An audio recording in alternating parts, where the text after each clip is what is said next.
주님께서 여러분과 함께 마테오가 전한 거룩한 복음입니다. 주님 영광 받으소서. 그때 예수님께서 군중과 제자들에게 말씀하셨다. 율법학자들과 바리사이들은 모세의 자리에 앉아 있다. 그러니 그들이 너희에게 말하는 것은 다 실행하고 지켜라. 그러나 그들의 행실은 따라하지 마라. 그들은 말만 하고 실행하지는 않는다. 또 그들은 무겁고 힘겨운 짐을 묶어 다른 사람들 어깨에 올려놓고 자기들은 그것을 나르는 일에 손가락 하나 까딱하려고 하지 않는다. 그들이 하는 일이란 모두 다른 사람들에게 보이기 위한 것이다. 그래서 성구갑을 넓게 만들고 옷자락수를 길게 늘인다. 잔칫집에서는 윗자리를, 회당에서는 높은 자리를 좋아하고 장터에서는 인사받기를, 사람들에게 스승이라고 불리기를 좋아한다. 그러나 너희는 스승이라고 불리지 않도록 하여라. 너희의 스승님은 한 분뿐이시고 너희는 모두 형제다. 또 이 세상 누구도 아버지라고 부르지 마라. 너희의 아버지는 오직 한 분, 하늘에 계신 그분뿐이시다. 그리고 너희는 선생이라고 불리지 않도록 하여라. 너희의 선생님은 그리스도 한 분뿐이시다.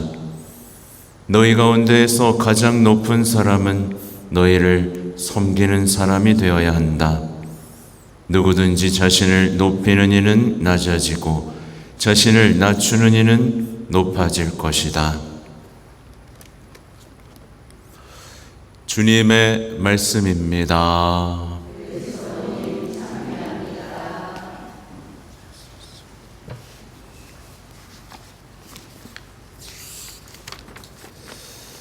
찬미 예수님. 네, 이미 미사 시작 때 말씀을 드렸지만 이 폴란드라는 나라 아시죠? 자료를 찾아보니까 전체 인구의 97%가 가톨릭 신자입니다. 주교가 160명, 사제가 3만 명, 분당이 10,000개, 엄청나죠? 그리고 제가 이렇게 정리해보다 깜짝 놀랐어요. 우선 폴란드는 요한 바오로 2세 교황님의 나라입니다. 알고 계시죠? 폴란드 출신 카롤 보이티아 원래 이름이시죠? 게다가 자비의 성화, 자비의 기도를 알려준 성녀 파우스티나 역시 폴란드 출신입니다. 그리고 또 아우슈비츠 수용소에서 돌아가신 막시밀리아노 마리아 콜베 신부님 역시 폴란드 출신입니다. 엄청나죠? 20세기에 어떻게 보면 가장 뚜렷한 어떤 뭐랄까요, 정말 엄청난 것 같아요. 이 폴란드의 영적인 수도는 이제 챙스토바라고 합니다. 이 챙스토바, 이 소도시에 있는 야스나고라라는 곳이 있고, 이게 빛의 언덕이라는 뜻이래요. 여기 수도원에 바로 이 챙스토바 성모님이, 검은 성모님이라고 불리는데, 검은 성모님이 바로 모셔져 있습니다. 이 콜베 신부님이 성모님께 기도하고 너 빨간 왕관이랑 하얀 왕관 뭐 가질래? 했던 장면 기억나시죠? 이게 바로 성모님께 기도했을 때 이제 얻은 환시인 거예요. 아무튼 이 검은 성모님은 폴란드 역사 속에서 폴란드도 수많은 침략, 전쟁을 겪고 세계대전에서도 피해갈 수 없었죠.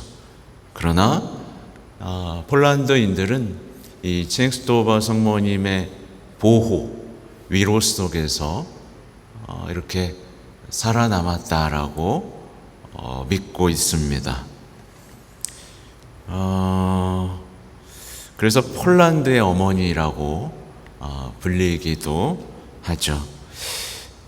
이와 비슷한 거, 그러니까 코로나 때, 지금도 코로나가 여전하지만, 교황님께서는 바로 이 칭스토바 성모님께 보호를 청하기도 했고, 또 알고 계시죠? 로마 백성의 구원이라는 또 성화도 있습니다.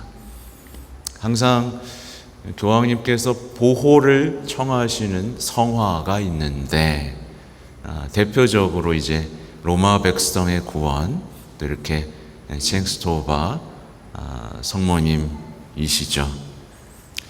근데 이제 혹시 처음 보신 분 계세요?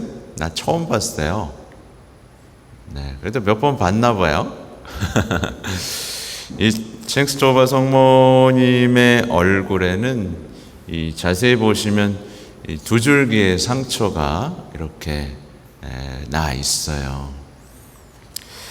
이제 이 후스파, 개신교에서 아주 후스파 일당이었는데 이들이 이 수도원을 이제 침략해서 많은 것들을 훔쳐가고 이 성화도 훔쳐가려고 했었어요. 근데 이제 일화죠, 전설이죠. 네, 마차가 안 움직이는 거예요. 근데 원인이 이제 성화였다는 걸 알게 되고 이걸 내동댕이 치고 칼로 내리치는 겁니다. 그러니 성모님이 이렇게 상처를 입으셨죠.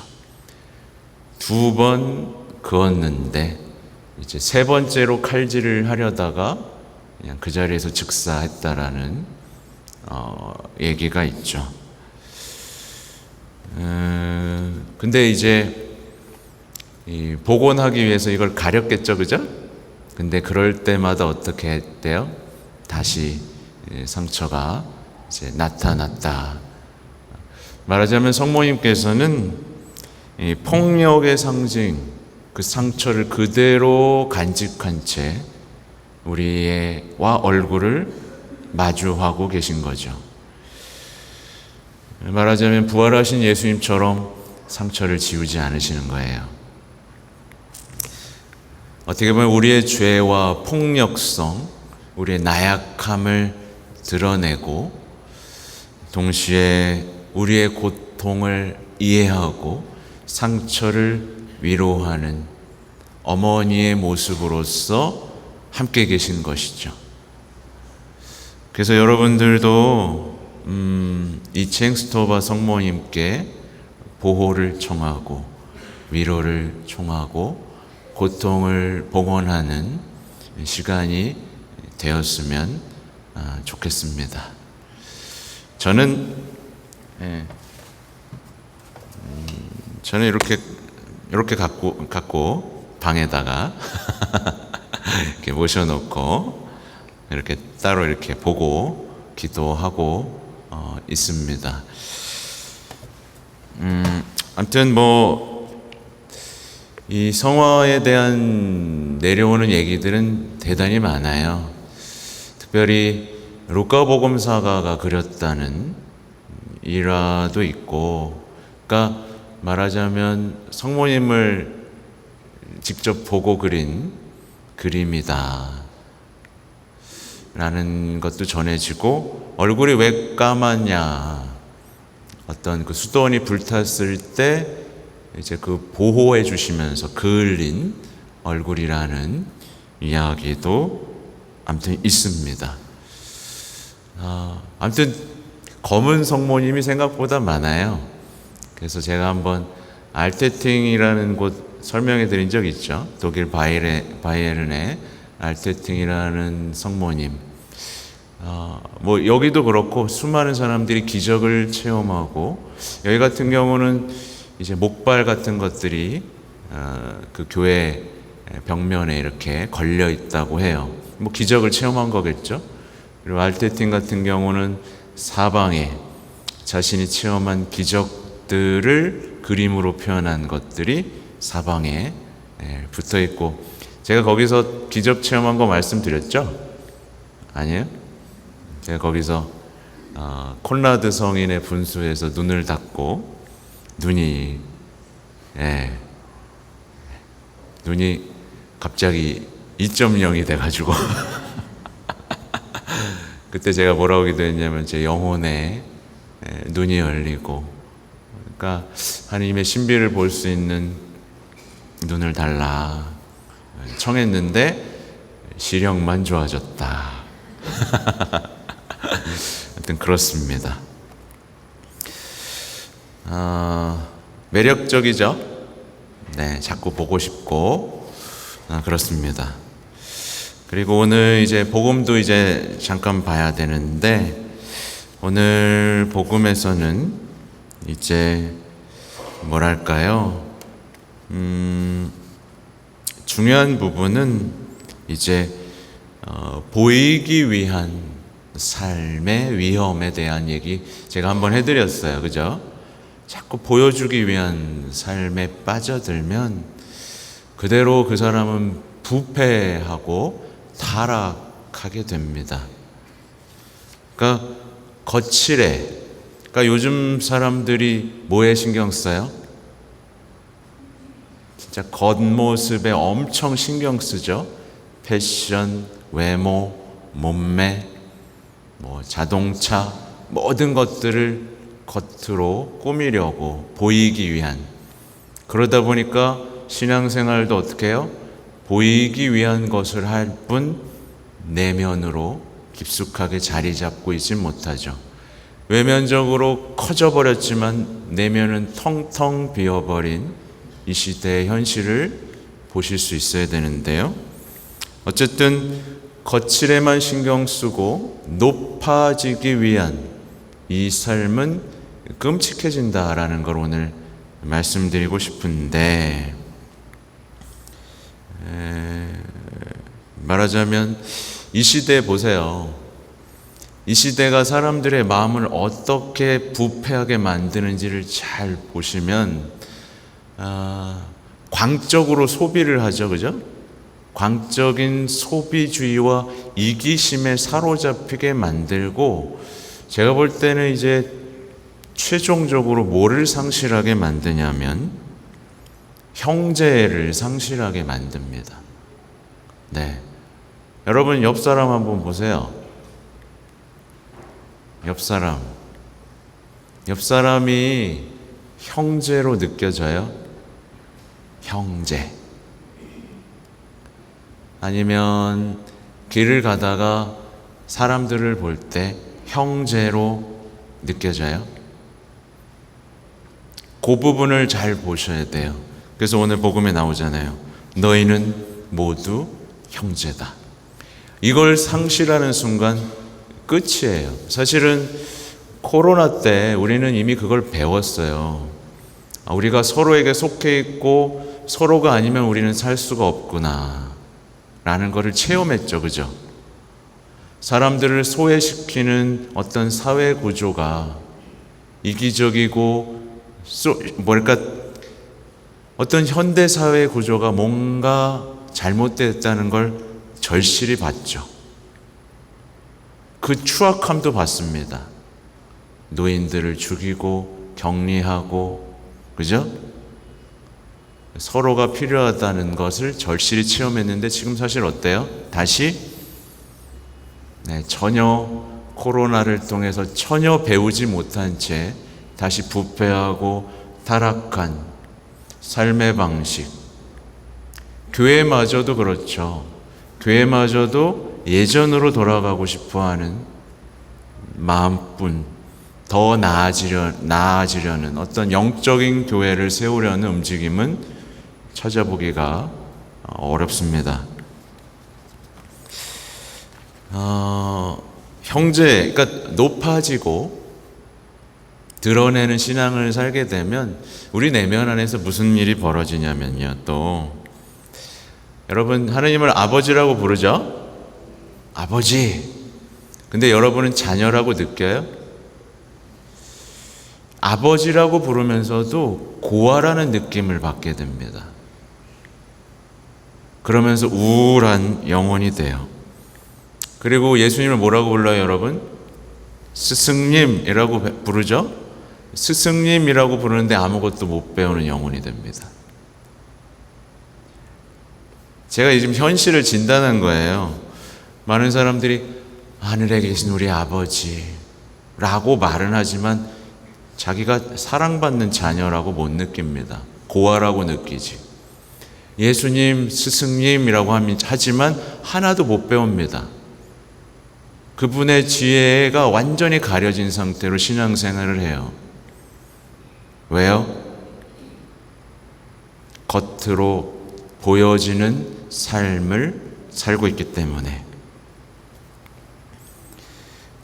고아는 순종하지 않습니다. 자녀가 순종하죠.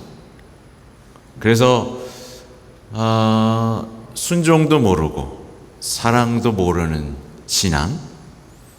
그러니까 제자가 아니니까 지혜롭지도 못하고 용기도 없는 사람이 돼버리고 마는 거예요. 이거를 결정적으로 보여주는 사람들이 바로 율법학자 바리사이들인 거죠. 바리사이들은 보여주고 싶어 했고 높아지고 싶어 했죠. 그래서 그들에게 뭐가 상실됐어요? 형제라는 형제애가 상실됐잖아요. 그죠? 형제 위에 군림하고 기만하는 위험한 사람이 돼버렸잖아요. 그 현실이 우리에게도 벌어질 수 있습니다. 다시 한번 옆 사람 보시겠어요? 네. 형제님 불러볼까요? 네. 자매님. 네.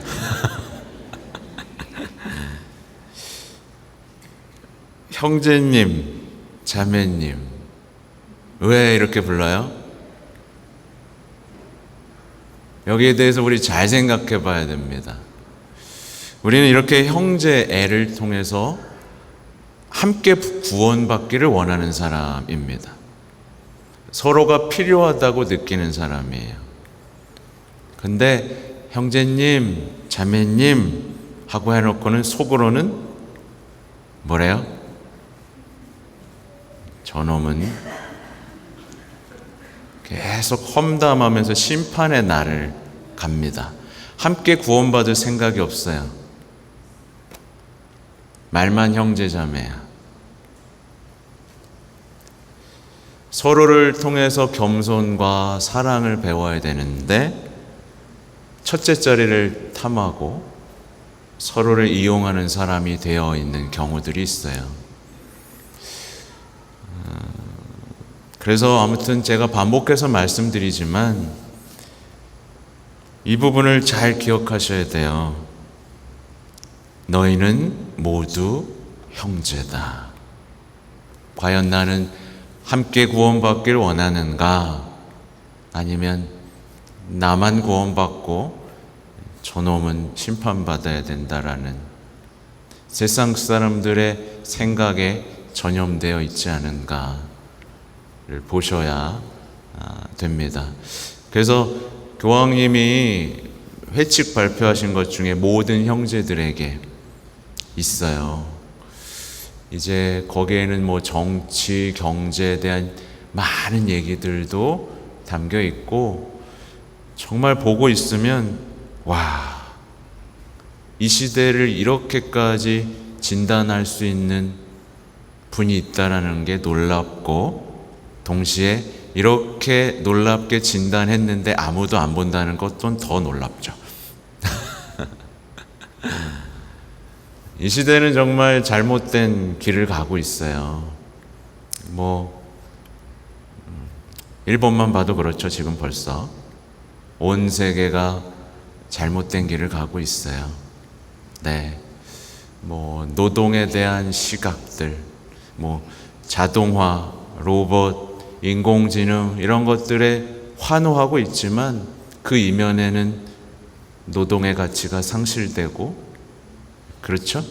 함께 사는 세상이 아니라 누군가를 배를 불리고 편하게 사는, 우리는 그것을 정확하게 볼 수 있어야 됩니다. 과연 이 시대의 발전이 모든 형제들이 함께 잘 살기 위한 것이냐, 아니면 뭔가 갈라놓고 장벽을 세우고 배제시키고 죽음으로 몰아가는 것이냐. 근데 그런 세속 정신들이 우리 공동체 안에도 쉽게 침투할 수 있다는 걸 기억해야겠죠. 아무튼 주님께서는 섬기라고 하세요. 이게 뭐예요? 그냥 간단하게 생각하면 됩니다. 많은 이들의 구원을 위해 섬기는 겁니다. 예수님이 그러셨던 것처럼. 그렇게 우리가 섬기는 삶이 한 자락도 없다면 참 우린 불행한 거죠. 우리는 이 말을 기억하지 못할 때 어쩔 수 없이 바리사의 율법학자들의 삶, 그들의 부패하고 타락한 정신을 닮아갈 수밖에 없어요. 아무튼 아셨죠? 네, 우리에겐 성모님이 필요하고 성모님을 통한 겸손, 십자가에 대한 사랑, 많은 신앙의 보화들이 있어요.